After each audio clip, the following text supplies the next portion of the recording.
Yes, here we go. It's time for Braw Cast once again. I am Billy Kirkwood. Never heard of him either. What the bloody hell is Braw Cast, though? Well, if it's your first time tuning in, and we've been around for a while, so shame on you. Let me explain how it goes. Braw Cast, yes, it's put on by those sexy motherfuckers at Braw Beard Oils. Make sure to head over to the website, check out all the amazing merch, all the amazing social media that they have. But what we want to talk about is each and every week in the show, get to talk to a creative and interesting individual from all walks of life. It's just not big bearded men. It's just not big bearded men getting treated by less bearded women. It could be anything at all. We've talked to comedians. We have talked to writers. We have talked to actors. We've talked to BDSM models. We talked to MMA fighters, pro wrestlers, and everything in between. And the way this works is this show is totally free to you. You can subscribe to it on on Spotify. You can go ahead over, check out the YouTube. There's loads of brilliant vlogs and interesting stuff over there as well. And like I say, you can head over to the website, hook yourself up, and get yourself some amazing stuff, some beard oils, some neck gaiters, some trumpet socks, anything you want, t-shirts, hat. There's no trumpet socks. I don't even know why I said that.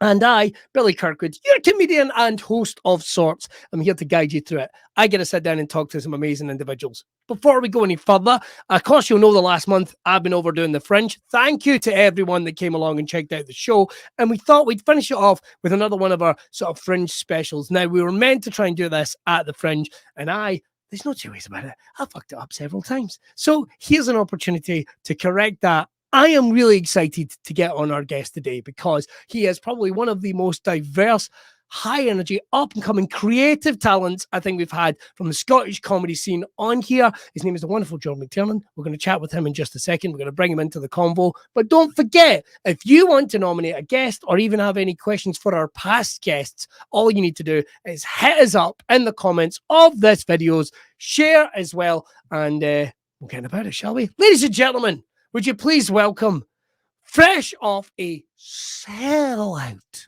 run at the Edinburgh Festival, please would you welcome, don't even know why I'm saying it like this, the wonderful Mr. JOE MCTERNAN, ladies and gentlemen. There he is. Look at his wee face. Hey. Look at his wee face. Look at his wee face. Let's we'll do that thing where we pretend we weren't talking for 20 minutes before we started recording. How the devil are you, JOE? I'm very well. How are you? I am good. I am good. Now, first of all, you are in you are in a child. Where are you, JOE? Where are you? You look like you're in a child's nursery. What's going on? Well, I'm currently in my girlfriend's bedroom. Who is an adult? Yeah, she is an adult, I should point out. Despite the coloured balls on the wall behind me, they do light up. Which I might do in a bit. Things are getting a bit boring. Lights go on, mate. There we go. Well, you've always got to have somewhere to go. We could turn this Las Vegas anytime. Anytime with just a flick of a switch. JOE, we're just finished up at the Fringe. We wanted to try and sit down and do this at the Fringe, but it was technical difficulties. Somebody had forgot his camera. But how was the Fringe for you? First of all, we are going to get down to comedy and lockdown and filmmaking. There's so much to get over in this hour. But how was the Fringe for you, man? Do you know what? It was great. It was very different, obviously, than previous years, because I think I actually sold some tickets this year. But that was the thing. It was good for Scottish comedy this year. It was good for Scottish comedy this year. Mate, it was good for my mental health and everything. It was like, because I think that's the thing to remember, though, is like, because I remember when you said a sellout run there, it sounds amazing, but I don't think there's anyone that didn't. I don't know if there is. In all fairness, there was people that were doing totally free shows, man, and didn't. So you know what I mean? Don't sell yourself short. So get it up. If you are watching, get it up. Yeah, if you're watching broadcast, then you're not part of this. No, basically. And you know something? Those guys that had the free shows won't be watching. Fuck them. That's all I'm gonna say. Fuck them. It was too busy Scotland's turn for a change. Scotland's turn. Finally, Scotland gets what it deserves. I proper enjoyed it in a very different way, because the way I was describing it, it was kind of like as busy as the Fringe, but not fringy. That makes sense. Because there was no like fuckers with puppets and stuff this year, was there? Oh, do you want to come see our show? No, I don't, mate. Get your puppet away from me. So there was none of that really. And I think I got flyered twice for the Right. whole run. I mean, I do have a sort of sense of judgment on my face. What was the show you did not go and see then when you got flyed? I'll be completely honest. I just took it and put it in my pocket, and I know that's bad, but I felt bad. The person that gave me it honestly had desperation in their face, and I thought I'll take it. But I think it was something like a play or something like that. It's not my.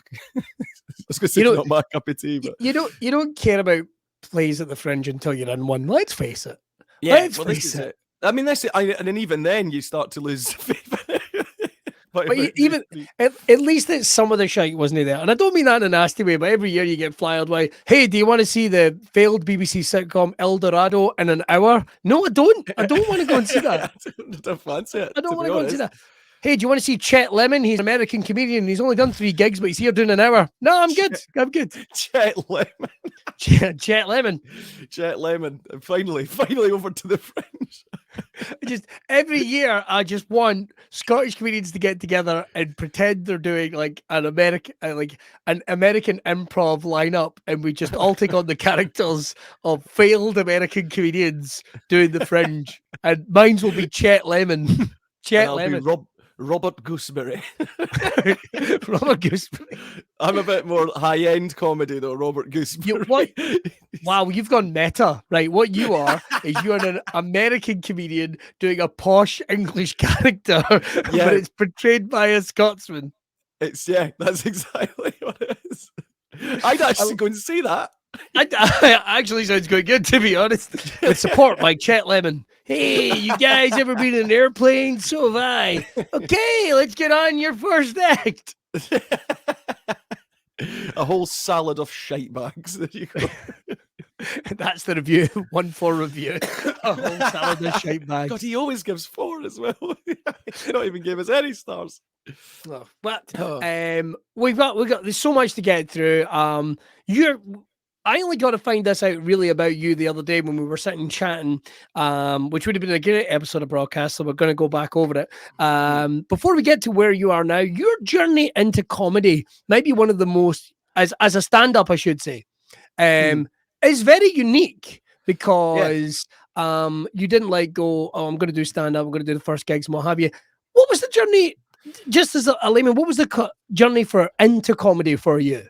So, well, when I started, when I left school, I had to choose a course. You know, you had to sit on the little library computers and basically decide the rest of your life within a 3-hour gap on the library computers. And all I knew at the time was that I wanted to do something creative. Like I knew that I liked doing art and stuff, but I didn't really fancy doing art college because it wasn't really what I wanted to do. And even though I did a lot of painting and things.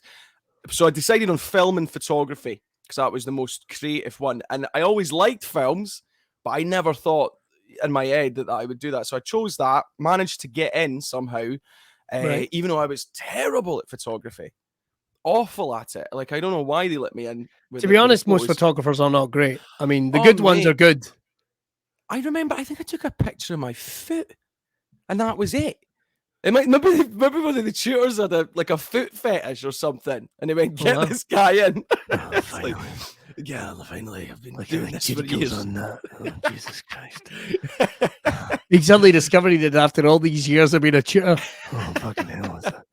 Is that Veruca? Jesus Christ. Don't cut those toenails. I like them long. Yeah, you've got the place in the course, but don't cut those toenails. Don't you dare. I want to see them every morning. So yes. So I went in film and photography, stopped in photography after the first year, did film, managed to sort of start a little film company with a couple of people from uni. And we ended up just we loved the Fringe, obviously. I mean, most creatives do. And we just decided, I don't know if we decided to do it or it just kind of happened, but I remember there was one year we'd been filming bits and bobs. And I remember the first thing I ever did actually was I was with a mate and we had a camera on us and we went and seen Phil Dupuis at his show he was doing it was Porky Poet that he was doing at the Jam House in Edinburgh. And I got some balls about me, and after the show just literally went right up to the stage as soon as he was coming off, and I was like, Phil, is there any chance we could film an interview with you? And he was like, really nice. And was like, I couldn't believe how nice. He's like, yeah, totally, man. Just give me 2 minutes. And we had this shitty little, handheld, thing that you use on your holidays kind of thing. And it was 20 quid for Argos or something. And we filmed an interview with him. And then we kind of thought we should do more of that. And because I think we had such a big name for the first one, we got a PR company had got in touch with us for the next Again Fringe and says, do you want to film interviews with all our comics? And it was like boy with tape on his face, Mark Dolan, like there was so many big names. I think who else was there was so many people, and I can't remember them all now, but it was just a list of people. And we ended up doing all these and just started getting into it. Then because we were filming the Fringe so much, we started getting asked to do comedy shows, live events and things. So I remember we filmed one for Glenn Wool, filmed his DVD and stuff, and and it just kind of snowballed like that. But in my head, I'd always wanted to be a stand-up. But I just never thought, when people say, I wish I could sing. I just wish I could sing. I can't, but I wish I could. It was like that. And I always thought that I was meant to be behind the camera. That's where I used to think my place was. I was the guy in another room doing like hunchbacked with Dr. Pepper, being sad and editing stuff and things like that. But then I just loved it so much. And and my girlfriend Rachel would literally, I'd be sitting in the back of the stand. We used to go and see some shows. And I'd be sitting there at the back going, yeah, I would have said that instead of that. Yeah, no, I think if he had said that, like he should have put more. That guy. But this, not in a horrible way. I wasn't telling them, but I was like, and so what basically happened is Jojo Sutherland, of course, who we all know, was running a comedy course at Monkey Barrel. And I think a couple of days before she was doing it, and Jojo had always been saying to me, you need to do stand-up. You need to do stand-up. It's everything about you says stand-up and you're doing the wrong. And I was like, nah. And I was always, even though I wanted to, I just had so much nerves about it for some reason.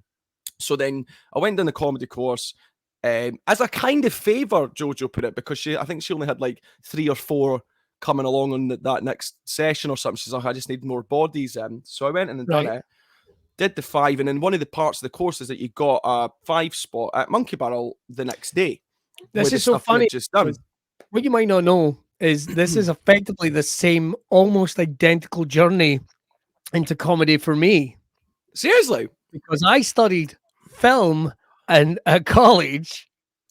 I ran a production company, a theater production company, and I signed up for Viv G's course. Even though I didn't know and one of the big reasons I signed up for it was there was a gig at the end. I didn't know how to get gigs. So and that was guaranteed. Yeah. So that's amazing. Let's take up the Joe McTernan story. So you do the course. So I did the course, did 5 at Monkey Barrel, didn't hate it, obviously. And I had an all right, I mean, keep in mind when I say like I had a good gig in the sense of I thought I was literally going to go up and just vomit over everybody there, shit my pants, and just crumble. And then Rachel would have had to come on and just got me, took me home, and I knew burnout and never saw anybody again for 7 years or something. But it went good. I mean, don't get me wrong, that one went good. And then I had 2 bubs to just fucking hell, what am I doing? But it went good enough. But the feeling that I got after that gig, it was honestly, and it sounds wanky, but it just was like my brain just went, this is it. Why? Whatever you've been looking for, that's it. And I just felt so like right on stage doing that. And it's like, so, and then I just started slowly, obviously applying for other gigs. And then, just from there, just now, that's so interesting that every sort of like creatives we've talked to, writers, actors, even people that have changed their appearance to become like beard models or what have you, they've always talked about there's been that light bulb moment of, well, I'm doing this, I'm making this change. And for you, it was stand up, even though you'd been a fan, but you'd always felt like I'd like to give it a go. But there's almost that thing, because there isn't any direct route into stand-up. I mean, some people run courses like Jojo and what have you, but there's almost like, it's almost as if it's a little like, no, this isn't for you.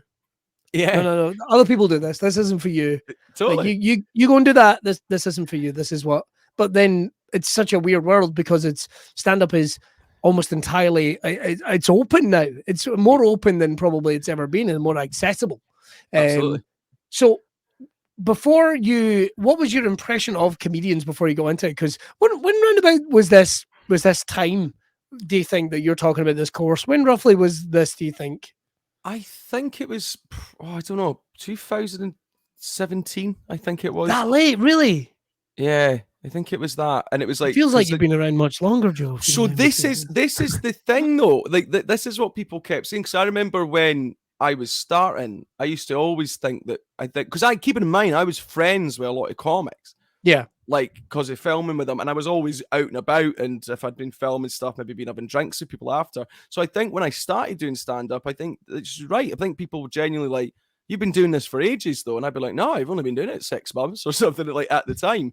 So even now it feels like, but then it's in a weird kind of way, though. I think for me, I absorbed so much stand-up from filming it, and it literally like a sponge. So I think even just stupid little things, like I remember when seeing some comics, you know, and they're holding the mic down at their tummy and things like that. And I used to watch that and go, why is the guy not holding it up there? Like, and it's like, and just silly things like that I think, of course, are because if you've never done it before, people don't know what the crack is. But I think I just knew exactly how everything worked, because logistically I had to plug sound stuff in for the microphones, and knew when people were walking on what the lighting was like, when about flashes and all this kind of stuff. So I kind of had a bit of a knowledge practically, if you like, about stand up, a bit more than most probably when they start. But but it was just, it's kind of weird when I think about it now, because it was weirder I didn't like being a newer comic as well, because I think a lot of it was like, these people that have known me as good at filming, and that's what he does, and then now I'm going to be one of you about that. It's like, and I think there's a slight thing that, you know, because I wouldn't want to be sitting talking to people that are friends with going, did you think that was good? Because I kind of knew it probably wasn't. Do you know what I mean? I was never going to be anywhere near where I am now when I was like 3 months in. Just, I mean, obviously, and it was, so that was a bit tricky, and kind of real. It felt like I had to restart who I was a little bit with my career, if that makes sense. It was kind of like, I felt like, I'm back down here again, and I've got to work up like the skills to do something else now. But I'm glad I did film and things like that, because it's given me stuff on a little tool belt now that I wouldn't have had otherwise, I think. Definitely. Yeah. So in terms of getting out there in the big wide world, I mean, you're like, it feels like you're a veteran of quite a few fringes now as a performer yourself. So would you say, so we've just done the fringe there, is that a veteran of, as a performer, 3 fringes? So that's 3 fringes in terms of stand-up, 5 if you include theatre and stuff, but nobody probably does include theatre. So yeah, I've done about 5 fringes, but 3 which were stand-up, and the first one obviously was just a double bill with Megan Shandley, and did that nightcap and stuff, and that was great, just to, you know, do half an hour every day and realize that I didn't have half an hour. Hey, look, I it's so funny, because like so many people criticize that this guy's getting booked to do this, he's not got a good 5, but it's like, well, he's not going to get a 10, he's not going to get a 15 until he like tries. Yeah, you know what I mean? It's I never quite understand it. Like, it's almost like saying, what, a footballer just can't go straight to the World Cup without kicking a ball? Like, what the fuck? Exactly. You know? Well, this is it. So I did that. Second year I did a 45 myself at Beehive, which was great in terms of just getting that confidence up, and, you know, not, because it's nice doing a show with someone. So obviously this year I did a split bill with Gareth Much, but the friend only of the show. But the only reason I didn't want to do a solo, because I was just like, you know what, we've not done this for 2 years. I'd much prefer going in with a friend and just doing the whole, but specifically because we were doing the whole run. Yeah. And just in case, it was like, and to be honest, when I got into it, I thought, you know, we probably could have done a solo show each at 50 minutes, but I actually really enjoyed not doing that. I really liked hanging out with Gareth every day and just kind of having a laugh, having a pint, like an old married couple. Every time I see you, like, we were like, we actually did bicker a bit as well. Every time you walked in, they'd be just me bickering about something. You would be having a fight, because as well as one of the most biggest ray of sunshines, you love a moan. Never about anything specific. Never about anything bastard. Yeah, I've worked this out slowly over the last couple of years. just that I'm quite a moan. It's not like I'm like bitter moaning. It's just that I will moan about so if it's something doesn't go exactly how I thought it was going to go in my brain just likes to combust, which then comes out as me just whining about stuff. But one of the things I like about it, like I can't remember, Gareth was saying something about you always look so legitimately outraged, and there is no easing in. Like, I can't remember what Gareth said something about, oh, this shirt of mine's, it's way too tight and lumpy. And it's like, well, maybe you need to stop moaning about that fucking shirt and either get a bigger one or lose some weight, you fat bam, or whatever. I get like, it was brutal. It was brutal. Yeah. No messing about. But, one of the cool things about the stand-up thing is getting yourself out there. Right, and you are not afraid to jump on any stage, anytime, any place, which is something I'd recommend to anyone if you ever get any opportunity, whether it's in comedy or filmmaking or something. Just do it. Just go and do it. Or find a mechanism to do it. One of the big things you've done, obviously, is the sketches. Definitely, which I do love. I love the ones with Gareth. I got addicted to them at one point when you boys were doing them during lockdown. I tell you what, we can circle back around to the sketches in a second. We got to talk about lockdown because obviously things were kind of building up for you. You were getting regular gigs at X, Y, and Z. Things are going well. Yeah. And then the worldwide pandemic happens. Yep. I nearly said mandemic, which sounds mandemic. Mandemic. That's what I call my dick. That's what I call my dick. That'll be a new Twitter hashtag soon. Hashtag mandemic. Mandemic. Who wants infected? No one.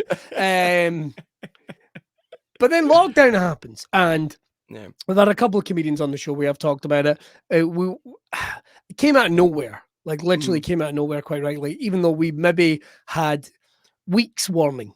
I think would be fair to say. Like we really didn't have long. It was weeks warning. But you were one of the comics that seemed to turn into the curve with it almost a little bit. Was it out of an instinct of, well, I need to do something, or what was your take on what you wanted to continue doing, how you wanted to get yourself out there going into lockdown? Well, I think so. The thing for me, just going, but weird because before I started doing stand up, I don't mind telling you, I was really, really depressed. Like just weirdly, stand up was a big turning point for me, like getting out of that. And I think because I used to do the acting and stuff like that, and I think there was a couple of things I did, probably hoping it would turn into something, but I was always this bright-eyed kind of, oh, everything's going to be okay. I remember telling Rachel, like, it was always about to happen. That was always my thing. Oh, I'll get the next thing I do, and then I'll start making loads of money from this, and I'll be, best mates with Tom Hanks. It'll be great. And it was just like straight to Tom Hanks. Okay, that's fine. And then so then I was scared when the world shut down that I was going to go back to being like that again, because I think not having that path in front of me terrified me a little bit, and I was just like, what the fuck am I going to do? Because I just didn't want to be that guy again, like lying in bed wondering what was waiting on the Calvary to come and save me. Yeah. And I don't mind saying that because that's how I was. And I think now, specifically when I meet anybody else that's maybe depressed, it is good to be able to say, oh, stop doing that, because nothing's going to help you other than yourself. And it's a horrible thing to try and get yourself through. And other people help you get through it as well. But either way, I just didn't want that to happen again. So I thought, right, we need to do something. How can I do that? Everything's online. Well, I've got all these film skills and everything like that. And don't get me wrong, I had made I had done like a sketch pilot like thing before, where I filmed it really professionally with a company that I worked with at the time. So I wasn't like I wasn't unaware on how to do that kind of stuff. And I'd made a couple for like BBC short stuff and things like that. Yeah. But I'd always used my mate Troy, who films and stuff. He was always the guy in the camera, and he's really good at it. So I wasn't really confident that I could film it myself. But then I did. I just started on my iPhone. It was decent enough. Just started on that, and it just got addictive as fuck. Like doing it. Like I absolutely loved. It was like, you get your gigs at the weekend, you look forward to Friday. It was like that for upload day, as we were calling it. And it was and at the start, it was obviously, I tried doing a little show thing called the Corona Show. And it was just like me, basically just like we were saying before, it was recorded really just like trying to connect with people and just do something. So if that was right, I remember sending a message to like Gareth Much, and we got everybody to send us in like ugly selfies, and me and him just talked through it and picked a winner. I think Bratch Piece actually won the best selfie and stuff. And even that was just like something to do, gave me something to edit and stuff. And then what eventually happened is I thought, these videos were about 9 minutes long. And honestly, dude, it was ruining my head. I was like, it was literally, I thought I had all the time in the world. And then when I was editing it, I was getting really stressed out. And then trying to fill 9-minute episodes was really hard every week. Because it was like I noticed the stuff getting poorer, and I was like, "This is crap." I'm just literally me going in a camera, and that was it. That's your episode this week. So then it was actually Rach went, "Well, why don't you just make bloody 1 minute, 2 minute sketches? You can do that." And then I started doing that. When are you just gonna make Rachel your agent? Because it has to be said, she does seem to have all the best ideas and career guidance. Is she taking on clients? Will she sign me? That's what I want to know. She probably bloody would. I honestly, because she's good. But this is where Rach is good for, because it's like, obviously she knows me the best. And it's like we were saying before, like that thing where I can get, like I'm saying, I can get worked up in my head and then there's no way out of it. And Rach is very good for just coming in and knowing exactly what's wrong and what to say just to make me stop freaking out about it. And just like, there's the solution, stop being a twat. I'm like, okay, cool. And then, so yeah, and it was, that became a new thing to learn as well, because obviously filming sketches for online, like Twitter and everything, it was I started to notice, it's like, shit, you've got to start them strong. You've got to grip people within that first 9 seconds. And that was like, I was noticing that as I went along, and it's like, and the quick cuts and everything like that, just getting as much funny. I mean, the edit, sometimes, like, especially the ones I did with Gareth, but at the start, I was wanting to make sure they were always under a minute. But dude, I sometimes had like 6 minutes of stuff. And I'm like, what do I take out? And it was like, but slowly, and I actually think that made me better at getting rid of like the fat and stuff. And even with my stand-up now, it really helped me go, oh, you should do this in your stand-up as well. Just get rid of all that shit that you don't need. So that really helped for that. It's very handy, that editing techniques, in terms of when you will go, but I've got this bit that goes to a really funny bit, and then it's like, well, why not just find a quicker way to get to the really funny bit? Yeah. Oh yeah. And then these arrogance you've got about, well, I quite like doing that bit. See, that quite like. Yeah. Well, this is it. People need to see the impression of the monkey, and then they will mildly appreciate the bit that comes next. So you started making these sketches better, or as you thought, more streamlined, and they got a great reception. Yeah, I mean, I was really happy about. I mean, people were really nice about them, and I think because there was a big fear in doing it for me, because I think there's a thing where, do you know, if you have a bad gig like at a comedy club, fuck it, like it gets talked about maybe the night off, maybe the morning after, and then everybody forgets about it. But with the sketches, my fear was like, what if I put something out that's really shit and everybody's like just talking about it and then it's up there, and that was my fear. So getting over that jump to just start putting stuff out into the world and not being scared of it took a little while, but I'm telling you, it helped me so much, because now through like lockdown, and I've talked to a couple of comics about this, I just don't give a fuck anymore. Like, I mean, obviously I care what people that I respect think of me and stuff, but generally it was like, but then I don't mean that other people were judging me. I think in there, I just always assumed, oh, they're going to say that. No, they're not. Nobody's going to say a fucking thing. They're all doing their own life. And even if they do, what does it matter? What does it matter? It's not affecting me. Just put your own stuff out. Yeah. So it's helped me do that. I'll tell you, this is a story. Like a guy I went to college with 20 years ago will randomly comment on a video going, 20 years, still not funny. Like, and it's like, now, first of all, I wasn't doing stand-up 20 years ago, and I think he might be a nonce, but that's neither here nor there. It's a photographer called Murray Kerr, if you're watching, Murray, love you. But this is the thing, is like, that's such a weird one, because what's going on in this guy's life? Because it's like, dude, we went to college like 20 years ago for a couple of days a week. It's like, here's the keys back to whatever space I occupy in your head. Yeah, like, this is it. Like, honestly, so I'm always, the reason I'm telling you that story is like, why bother saying something negative? Like, that's always like, that actually does more damage to the person doing it than anything else. Like, you're not, but it does take a while to get that attitude.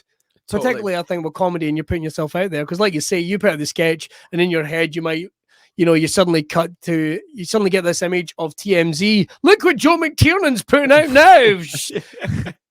It's amazing.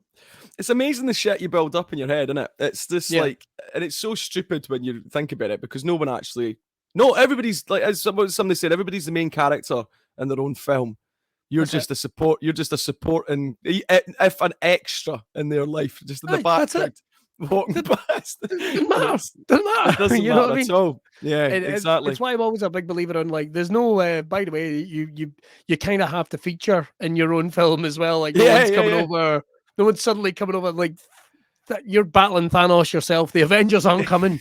The Avengers are not coming. You're gonna have to get that glove off them yourself. Get fucking on it. You know, that sounded like an Avengers porno or something. Well, I was about to say the Avengers aren't coming, and they're not coming unless you get the glove off them. They're not coming. Maybe you need somebody there to talk you out of what your bad ideas are to deal with Thanos. Right. So here's what I'll do.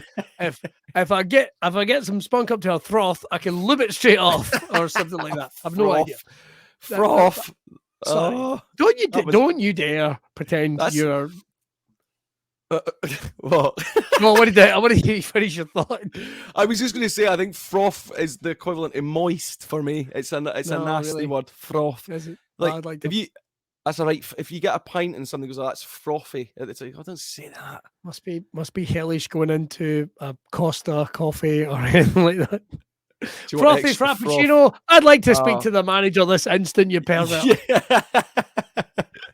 I'd like to. How dare you? What was your favourite sketches? Because the reason I say that is because I had favourite. I mean, I loved, and I don't even really know why, but I think in lockdown we discovered all things. I think creatives, you had your eye on what other people were doing, and you discovered like silly little things. Like I caught myself watching Eddie Hall eating challenges. That's the former world's strongest man. And I would watch these things every day. Every day. It's like, why am I watching this? But I loved your sketches. Sketches that you did on your own. I did love the angel looking down, and let's see what I absolutely love that. Where basically the insinuation was we were all wanking, which we were in all fairness. Devil, very much enjoyed the devil one. The ones you did with Gareth Much. Now, if you ever get an opportunity, in fact, we'll pop some links below. You've got to go check these out. I loved them. I loved it just because of the way you talk, to the point that even now you and I can't meet up without me going. Do you know the funny thing is, though? The reason we did that, and we actually had a chat about it before, it's like, let's not fucking try and write something that's fun. Because me and Gareth's sense of humor is just that. Like, I was saying this, sometimes with comics, you could see the most clever joke in the world, and they'll just go, yeah, that's funny, that's good. But if Gareth just turns around to me and goes, hey, look, or something like that, that'll send me like laughing for ages. And it's just stupid stuff like that. And I said we should just do sketches like that just make us laugh, like just stupid stuff. So obviously we had to come up with a stemming idea, but that was it. We didn't even write them. It was just going. So the one, like the first one I think we did was the awkward leave when you're leaving someone's house, and it was just literally that was all we had written. And then we just had a shot on Gareth and then a shot on me, and just seen how much we could go with it. And people seem to really like that. So we did another couple of them like that. But then also as well, it gets to that point you go, we can't keep, what else is there with these characters? And I suppose I wanted a sitcom. I wanted a sitcom. I wanted 23-minute episodes. Adverts as well. I wanted fucking adverts. I think what people liked about it is, and I think it is the crux. I mean, you can have, like you say, perfectly constructed, sanitized comedy. It depends entirely on what your tastes are. And we very much promote that here in Braw Cast, I can assure you. Everyone's got their own individual taste. But I think what people liked about it is clearly you guys are enjoying yourself. Totally. And then that was it, because we had obviously the things at the end when one of us started laughing, and I always tried to, if I could edit one of those in where we broke character. I say character like it's fucking like it's this fucking new Kenneth Branagh film, but it's like, when we broke character from broke character from that, it was fun to put it in. But then sometimes you didn't get that, but it was good if it's sometimes just at the end of the sketch, if it naturally just would go that way, it was good. I did enjoy the one way. I've remembered the left one is a personal favorite, but the ones where you just go around and get dinner at someone's house and clearly they can't cook for fuck is one of my favorite. I need to get the recipe. It's the chat from it. It's making fun of like the everyday chat. Oh, lovely weather we're having. Just that type of chat that everyone has. Stuff. when they go into cliche situations. I wanted to see them on a night out. I wanted it maybe if we bring the boys back. I don't know their names. Let's say Joe and Gareth.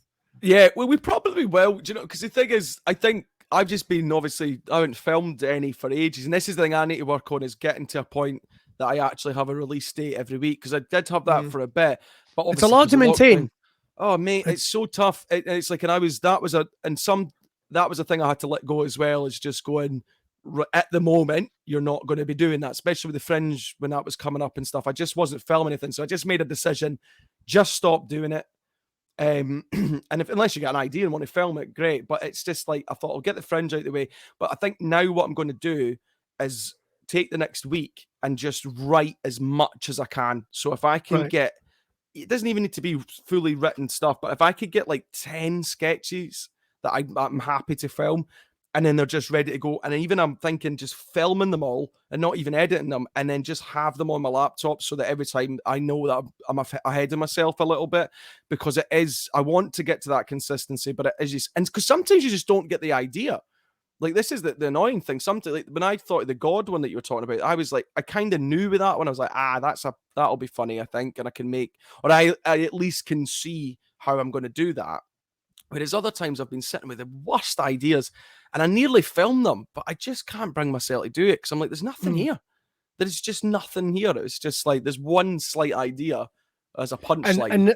And the thing is, like, you can come up with half an idea, but as soon as you get a camera on it, when it's fixed, when it's in that position, it exposes every flaw with the idea there. I mean, it's right there. If you half-arse a performance, then it's like for various different reasons. Maybe you're doing a million other things and you're just like, right, particularly when you're writing, directing them and you're in them.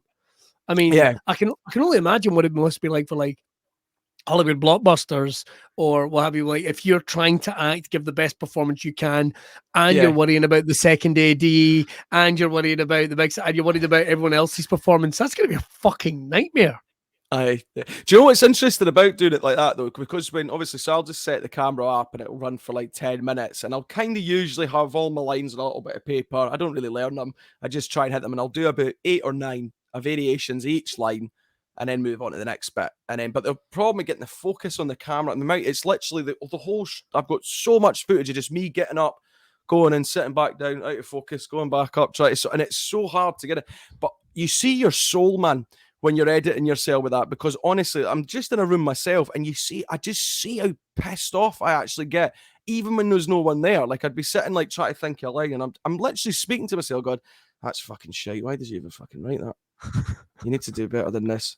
And it's ridiculous because I'm dressed as a devil or something, and I'm just like, what was that line meant to be? And stuff, and it's just, oh God, I don't know if I would want to see me voyeur film myself, because it'd be just what if I do have a sister?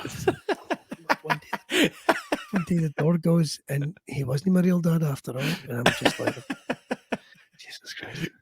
Okay, but imagine that, but dressed as God.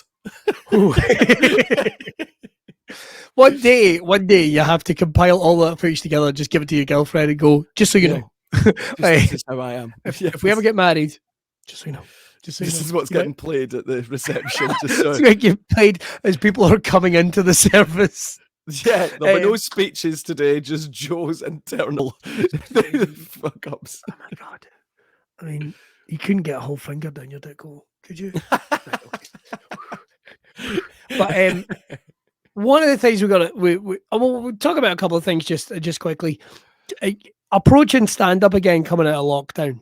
Because we're able to talk about that now, because gigs are back. For the majority back. They're maybe not exactly where they should be yet, but they're closer than I thought they would ever get.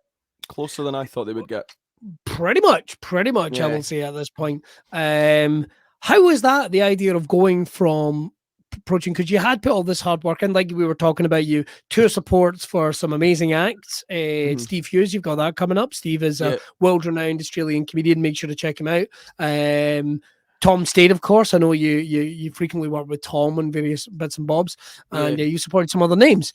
How was it to pick up where you left off, or did you feel like it was coming on the pitch to play a different game? Well, how did you approach it? I genuinely had made a decision beforehand just to scrap even thinking about stand up. Like I think Really? I just I don't know what the word is. Is it decompartmentalized or something? Is that the word? Like to Let's just go for it. remove. Yeah, let's say that's the word that we're using. So I just took it all away and I was just thinking about the sketches. That was my life. And I've noticed now I cannot do both. I have to either take a week to think about just sketches or just think about stand up. And I need to work on it somewhere, but I can't do it. So it's like, so for me, it was having to go, right, sketches are done for a bit. Let's look at all the old material, watch myself on stage again from clips and go, geez, I can't remember how, saying I can't remember how to do it's a weird thing, but it was kind of like that. But then, so when I came back, it was like I hadn't really written anything too new, but on that first week, I wrote so much just from being back on stage, and it was like the floodgates opened, and just all these ideas came back, like were flooding in. And I was working on new bits, and I got a couple of new bits now that are definitely staple in my set that I didn't have even during lockdown or anything like that. So the first few really ropey, obviously, and just nervous. How did it feel that first time? How did it feel Like- that first time getting back on? I think unsure.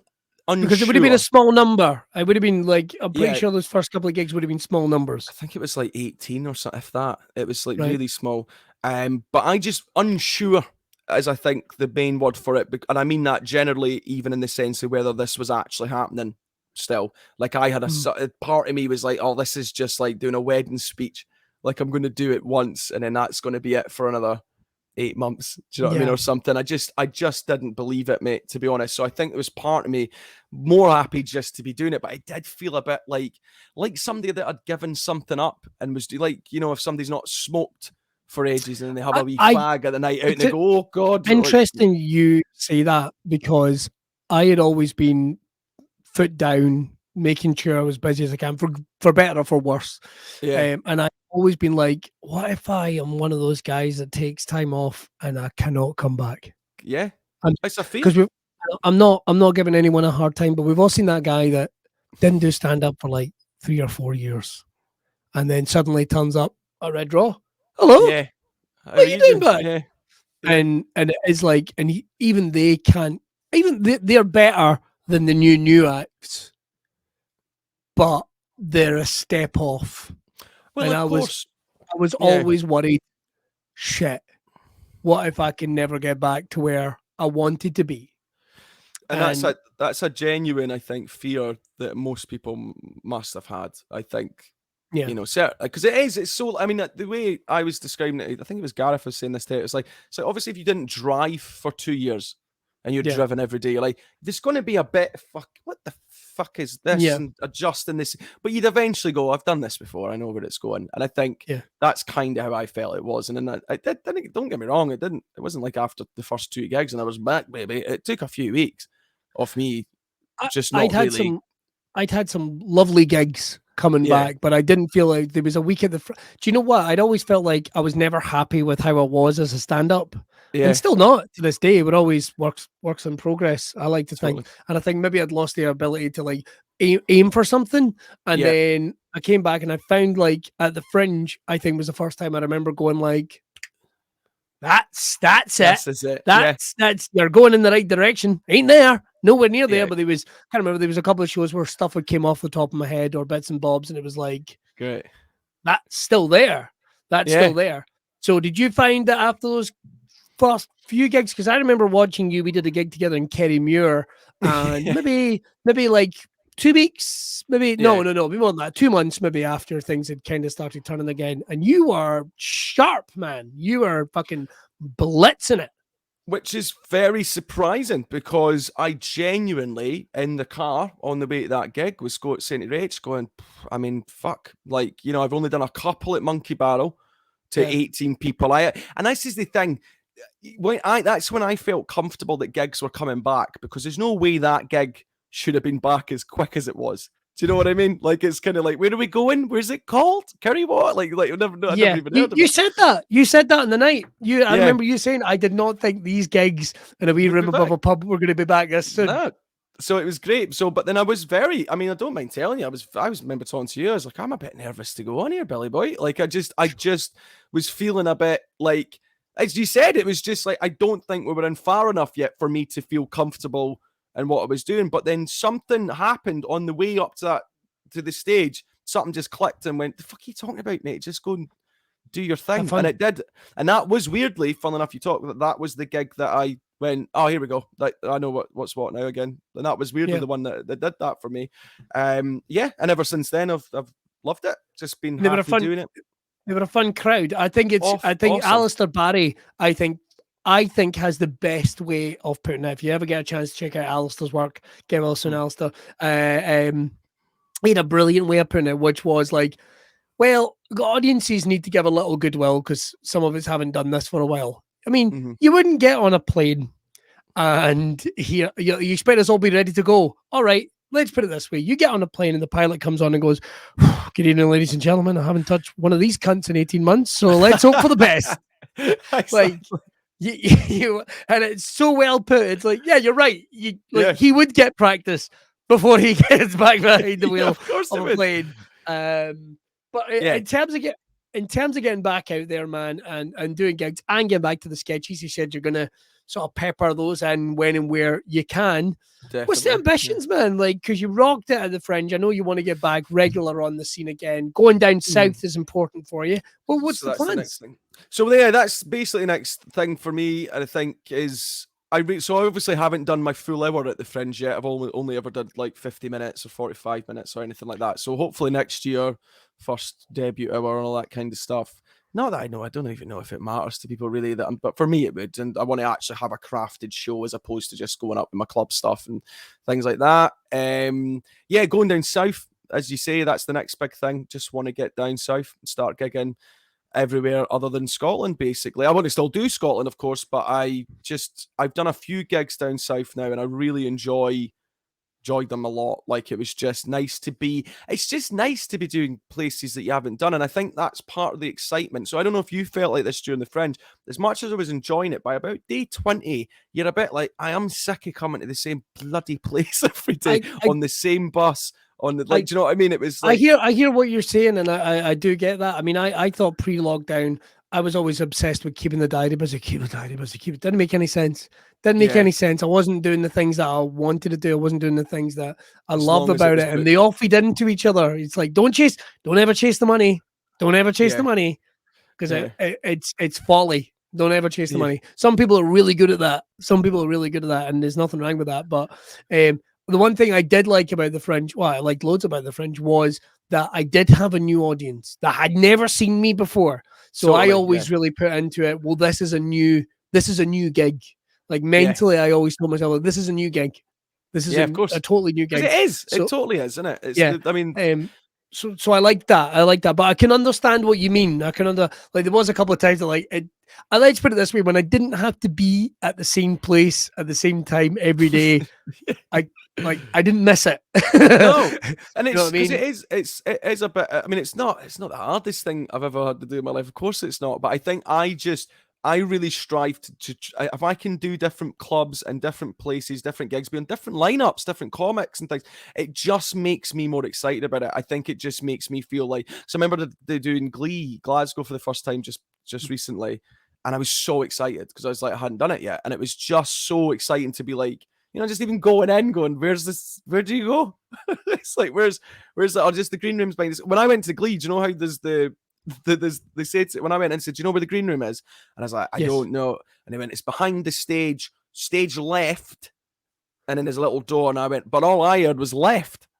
So I go in. Nothing on that. That's just a wall. So, well, obviously I found that out because it was like in front of 100 people. You were just there. This is it. And I'm feeling the wall looking like an absolute. And the guy that was working comes off and he goes, are you one of the acts? I went, well, I fucking hope so for your bloody sake, because otherwise I'm just this madman, and I that's just walking in and feeling the bloody wall. And he's like, oh, you looking for the green room? I was like, yes. It's like it's around the other side. And he was like, I saw you doing it. He's like, I just wanted to let it play out for a bit. So well, that was a good start. It's a very me on brand thing to do that for me. Actually, I think a lot of people. No, but I love the idea of, there must have been some people going, this must be a pre-show mime. It's a weird, a weird thing to warm up the crowd in a Glaswegian audience. But why I have to feel the ball before I can see the ball. If you see what I'm saying.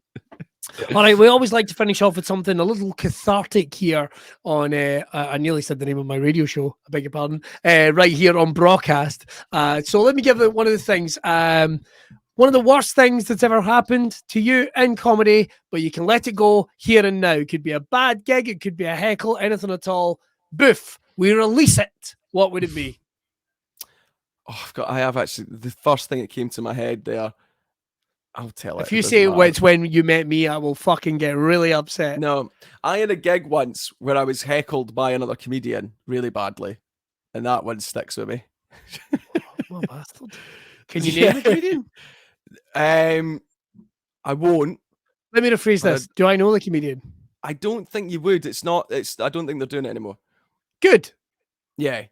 So that's what. But it's basically a weird gig and something I don't know. I'm sure I told you this, but when I went up, this comedian went on, and then it was fine, and I went on, and then this comic starts chatting, shouting stuff out, and then he was on his phone and things like that, and I was like, "What's going on?" And I politely said to him, "Mate, don't.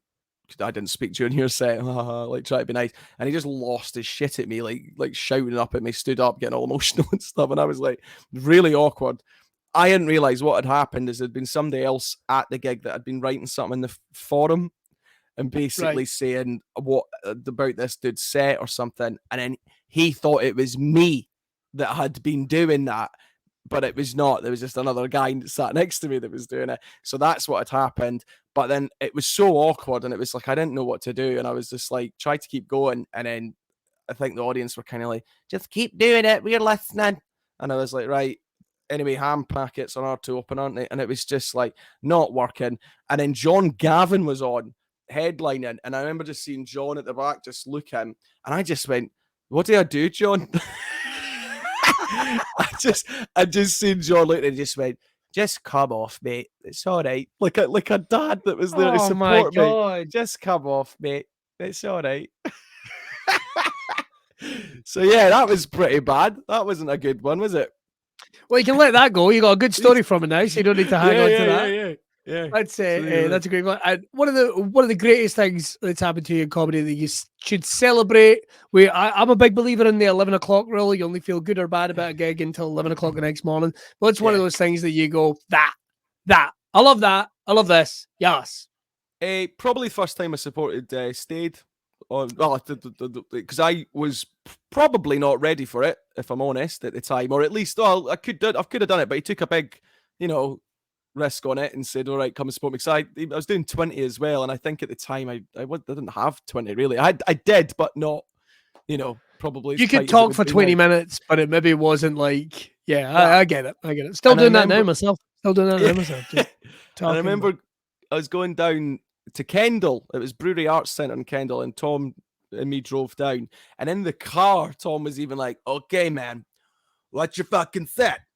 Give me it." And I was like, so basically I'll go on and I say, and he's like, "Is that how you go on? You go on saying, okay, so I'm gonna give me your set." And it was literally, he wanted me just to do the set to him, and I could never get it. I was like, so I, first line, no. I was like, oh, for fuck's sake. So I just had to do the set and it was a really good thing. And he sat with me in the car on the way down saying, "Nah, say that instead. Fuck no." Like just telling me how to craft it a bit better, just so he kind of knew what is doing it. But it really helped, because then what ended up happening is I'd done three sets over in the car, right? So I knew what I was about to say, and it kind of got rid of the nerves a little bit. He made you do it 3 times. Oh no, I was just doing it, but it was like just gonna go through. But then and then doing the gig, and I was so nervous before that one, like, because I actually felt like the only other time I'd felt that nervous was, I think, my first gig, where I was like feeling a bit sick and Tom was fucking listening to like songs in the green room, and it was just like these like weird cuts like, "On the country road is where I am," and he's just like, "That's fucking good, man." And I was like, "I'm really nervous, mate." Like, what I love about Tom Stade is he will listen to some things that you think is everyday things, everyone knows about them, and he will react like it's the first time he's ever seen him. "What the hell is this, a Snickers bar? Snickers bar? And what the, oh my God, that's a sensation." And I was like, "You've never had a Snickers bar? There's no way he's never had a Snickers bar. He's fucking with us. He is fucking with us." He definitely is. But yeah, so then did that gig, And it just was, I had one of probably the nicest, best gigs I think the probably best gig I'd ever had to that point, in my head anyway. Like, and it just felt great. And it was a bigger audience, obviously, because it's a theatre and things. And yeah, I just, and then I was coming back and I was just like, I felt like I was on coke or something. I just couldn't, I was just so happy. And I think Tom was like, obviously, yeah, it's a good feeling, and something like that. And I just felt great. And then on the way back, I had just done my first sketch for like BBC short stuff. And they released that on the way back. So it was just like, it just felt like maybe everything's going to be all right. And then obviously depression hits, but but it's like, no, but it was fucking, that was probably my best day. It's the highs and lows, man. It's the highs and lows. It's the highs and lows. You're day. still here and you're just blazing the fucking trail. JOE MCTERNAN, you are chicken soup for the soul. It's always great to get. And if I had a soul, then that would probably have more punch to it. Thank you very much for talking. Where can people find you, Joe? Where can people find you? Facebook, Instagram, Twitter, TikTok, and that's it. Just JOE MCTERNAN. You don't have a LinkedIn? You don't have a LinkedIn? I do have a LinkedIn somewhere, but I've not used it for years. I think I'm wearing a hat in it in one of my photos. I look ridiculous. I thought I was being cool. This was going so well. That's the worst thing that's ever happened in right, I'm going to pop you in the green room, Joe, and I'm going to finish up the show for the boys and girls. Everyone, make sure to go and check out our amazing guest, JOE MCTERNAN. Thank you very much, sir. Right, that's all we got time for in this week's edition of Braw Cast. We're going to be back with a brand new show, brand new guest. We might be on location. We might be doing it remotely. We've got some great ones lined up for you. Don't forget, one more time, this podcast is brought to you totally free by our pals at, is it over there? Yeah, Braw Beard Oils. Head over. They've got some amazing stuff coming out, especially as we're heading into the autumn, spring, winter. I can never mind the seasons. As we're heading in there, get yourself some beard oils, get yourself some stuff. And we've got some exciting news about some stuff that's going to be coming out later on in the year, including, yes, Braw Cast Live. We are working on it, and so much more. So head over. Don't forget, though, you must also, if you want to check out the archive episodes, you can do it either on YouTube or subscribe over at Spotify or iTunes or wherever you get your podcast from as well. And make sure to just send some love if you want to do, and hit that like button as well on the Facebook page and share any of the videos and vlogs that JJ does. Right, my name's Billy Kirkwood. I guess, why would I bother? I'll be back next week. I'll see you in Braw Cast. Cheers!